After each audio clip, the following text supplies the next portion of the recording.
Hi friends, hello అందరికి నమస్కారం. Welcome to our channel Prasu Mohan Vantillu. అందరు బాగున్నారా ఫ్రెండ్స్? నేనైతే బాగున్నాను. మీరంతా బాగుండాలి ఆ దేవుని మనస్ఫూర్తిగా కోరుకుంటున్నాను. ఇంకా ఇవాళ అయితే ఒక మరో మంచి రెసిపీతో అయితే మేము ముందుకు వచ్చేసాను. ఇంకా రెసిపీ చూస్తే మీకే అర్థమవుతుంది కదా, చాలా టెంప్టింగ్గా ఉంది. ఏం రెసిపీ అక్క అనుకుంటున్నారా?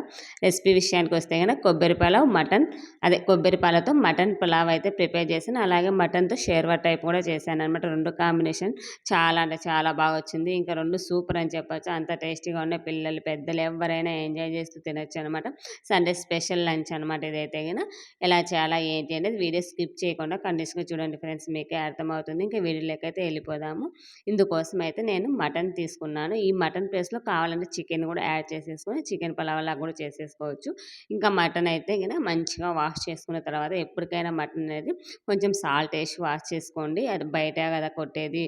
సో అందుకనేసి నా టిప్ అయితే మీతో షేర్ చేసుకుంటున్నాను. ఇంక ఈ విధంగా వాష్ చేసిన తర్వాత కాస్తంత ఉప్పు, పసుపు అండ్ కారం వేసేసి మంచిగా కలిపేసి ఒక హాఫ్ అన్ అవర్ అన్న పక్కన పెట్టేసాను. ఇంకా మా పిల్లల కోసం కొంచెం లివర్ కూడా ఎక్స్ట్రా తెచ్చారు.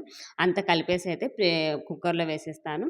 తర్వాత దీనికి కావాల్సిన ఇంగ్రీడియంట్స్ వచ్చేసి చూసారు కదా, పచ్చిమిర్చి, ఆనియన్, టమాటా, అల్లం వెల్లుల్లి పేస్ట్, బిర్యానీ మసాలా, అలాగే కొబ్బరి పాలతో చేస్తున్నాను కాబట్టి ఒక టెంకాయ అయితే ఫుల్గా తీసుకున్నాను కొబ్బరి పాలు. బాస్మతి రైస్ కూడా కొంచెం నానబెట్టి పక్కన అయితే ఉంచేసుకున్నాను. ఇంకా ఇందుకోసం అయితే కనుక మటన్ అంతా కుక్కర్లో వేసేసి ఒక చిన్న గ్లాసే వాటర్ అండి, ఎక్కువ అవసరం లేదండి. వేసేసి ఒక 5 to 6 విజిల్స్ రానిచ్చామంటే మనకి 70% వరకు మటన్ అనేది కుక్ అయిపోతుంది. తర్వాత ఇంకో గిన్నె తీసుకొని మనం పలావ్ కోసం వచ్చేసి కొంచెం ఆయిల్, నెయ్యి ఈ రెండు వేసేసేసి ఆనియన్స్, పచ్చిమిర్చి అండ్ బిర్యానీ మసాలా అండ్ మసాలాస్ ఉంటాయి కదా, సాజీరా, స్టోన్ ఫ్లవర్ ఇవన్నీ ఉంటాయి కదా, అవన్నీ వేసేసిన తర్వాత కాస్తంత ఫ్రై అయిన తర్వాత అల్లం వెల్లుల్లి పేస్ట్ కూడా యాడ్ చేసుకోండి. చాలామంది మటన్లోనే అల్లం వెల్లుల్లి పేస్ట్ వేస్తారు. అలా వేస్తే అంత టేస్టీగా ఉండదండి, ఎందుకో నాకు అనిపిస్తుంది. సో ఇంక ఇక్కడ అల్లం వెల్లుల్లి పేస్ట్ ఇవి వేసిన తర్వాత ఇవి కాస్తంత ఫ్రై అయిన తర్వాత మనం సన్నగా కట్ చేసుకున్న టమాటాస్ కూడా యాడ్ చేసేసుకొని కాస్తంత మగ్గనివ్వాలి. ఉప్పు వేసేసి ఒక మూత పెట్టి ఒక 5 మినిట్స్ వదిలేసామంటే ఆటోమేటిక్గా మనకి టమాటోస్ అనేది మెత్తగా అయిపోతాయి. సో ఇంకా తర్వాత మనము మటన్ కుక్కర్లో వేసుకున్నాం కాబట్టి ఆల్మోస్ట్ ఒక 70% అయితే ఉడికిపోతుంది. ఇంక ఇందులో లివర్స్ అవి పిల్లల కోసం అయితే తెప్పించాను అనమాట. ఇంకా పిల్లలకి ఆటోమేటిక్గా దీంట్లోనే వేసి కుక్ చేసేసాను. ఇంకా అవి సపరేట్ చేసి వాళ్ళకి ఇవ్వాలి.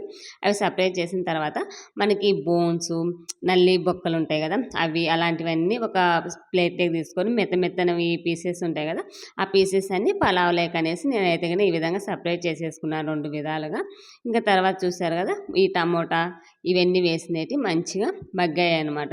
ఇంకా ఇందులోకి మనము ఇప్పుడు ఉడికించుకున్న మటన్ ఉంది కదా, ఈ మటన్ కూడా ఇందులో యాడ్ చేసేసి ఉడికించుకోవాలి. దానికంటే ముందుగా మసాలాలు మనం కూరలోకి ఏమో మసాలాలు ఆడతామో అవన్నీ ఇక్కడైతే కానీ యాడ్ చేసేసుకోండి.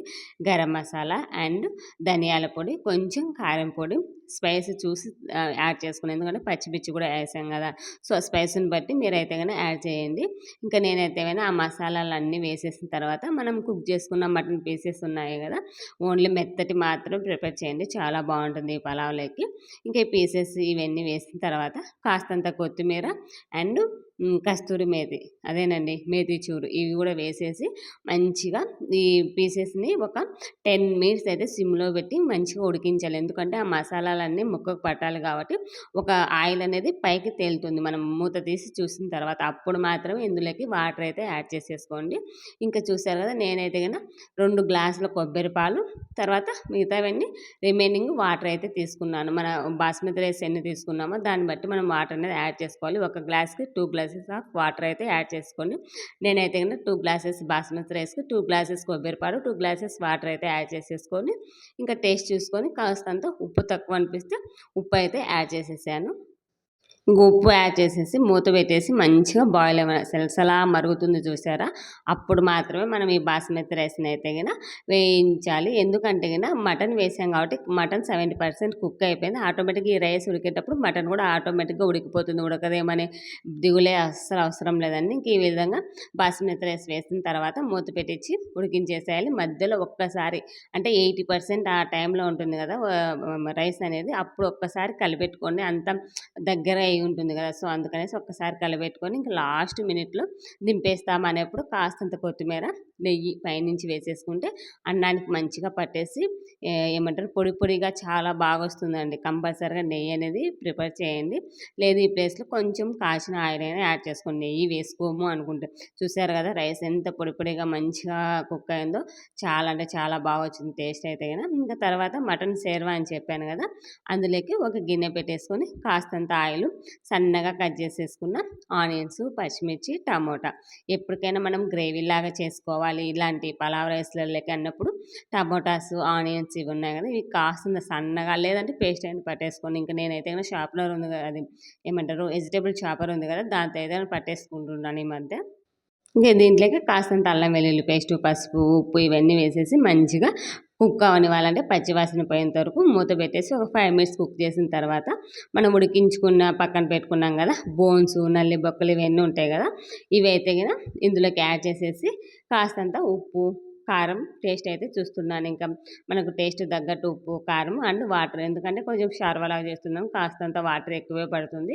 ఇంగా ఇది కర్రీ అనేది కాస్త చిక్కగా రావాలి అంటే గనక కాస్తంత గసగసాలు, కొబ్బరి పొడి యాడ్ చేసుకోండి. కర్రీ ఆటోమేటిక్‌గా చిక్కగా వస్తుంది. ఇలాంటి పలావ్ రైస్‌లలోకి ఈ గ్రేవీ కర్రీ అయితే చాలా సూపర్ కాంబినేషన్ అని చెప్పొచ్చండి. నేను ఎప్పుడు చేసినా కూడా ఇలా 2 విధాలుగా అయితే చేస్తాను. ఇంగా కాస్తంత గరం మసాలా అండ్ ధనియాల పొడి లాస్ట్‌లో దించేసేటప్పుడు కొత్తిమీర ఇంతేనండి. అలాగే మేతి చూరు ఇంక ఇవన్నీ వేసేసి 5 మినిట్స్‌లో దించేస్తాము అన్నప్పుడు వేసేసి దించేసుకోవడమే. ఎంతో టేస్టీగా ఉండే మన కొబ్బరి పాలతో mutton pulao and mutton curry అదే గ్రేవీ షార్వా అయితే గనుక రెడీ అయిపోతుంది. ఈ 2 కాంబినేషన్ అయితే చాలా అంటే చాలా బా వచ్చాయి ఫ్రెండ్స్. కంపల్సరీగా మీరు కూడా ట్రై చేసి ఎలా ఉన్నాయి ఏంటి అనేది నాతో అయితే షేర్ చేసుకోండి ఫ్రెండ్స్. ముక్క ఉడికిందో లేదో అనుకోవద్దు. ముక్క అయితే మంచిగా ఉడికిపోయిందనమాట. చాలా మెత్తగా అయిపోయింది. ఇంకా టేస్ట్ విషయానికొస్తే గన ఈ గ్రేవీలోకి మటన్ ఇది కలుపుకొని తింటుంటే చాలా మంచిగా అనిపించింది. పిల్లలైతే బాగా లైక్ చేశారనమాట. కంపల్సరీగా మీరు కూడా ట్రై చేసి ఎలా ఉందో నాకు షేర్ చేసుకోండి. అలాగే వీడియో నచ్చినట్లయితే కాస్తంత లైక్ చేసి మీ ఫ్రెండ్స్‌కి కూడా ఫార్వర్డ్ చేయండి. మన ఛానల్ ఎవరైనా ఫస్ట్ టైమ్ చూస్తున్నట్లయితే ప్లీజ్ సబ్స్క్రైబ్ చేయండి. మరో వీడియోతో మళ్ళీ కలుసుకుందాం. By by. Take care friends.